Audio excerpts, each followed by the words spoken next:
جب آسمان پھٹ جائے گا اور جب تارے جھڑ پڑیں گے اور جب سمندر ابل پڑیں گے اور جب قبریں اکھیڑ دی جائیں گی، تب ہر شخص معلوم کر لے گا کہ اس نے آگے کیا بھیجا تھا اور پیچھے کیا چھوڑا۔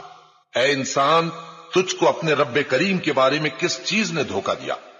وہی تو ہے جس نے تجھے بنایا، پھر تیرے اعضاء کو درست کیا اور تیری قامت کو معتدل رکھا، جس صورت میں چاہا تجھے جوڑ دیا، مگر افسوس تم لوگ جزا کو جھٹلاتے ہو، حالانکہ تم پر نگہبان مقرر ہیں، یعنی معزز کاتبین، جو کچھ تم کرتے ہو وہ اسے جانتے ہیں۔ بے شک نیکوکار نعمتوں کی بہشت میں ہوں گے اور بدکردار دوزخ میں، یعنی جزا کے دن اس میں داخل ہوں گے اور اس سے چھپ نہیں سکیں گے۔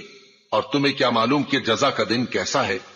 پھر تمہیں کیا معلوم کہ جزا کا دن کیسا ہے، جس روز کوئی کسی کے کچھ کام نہ آ سکے گا اور حکم اس روز اللہ ہی کا ہوگا۔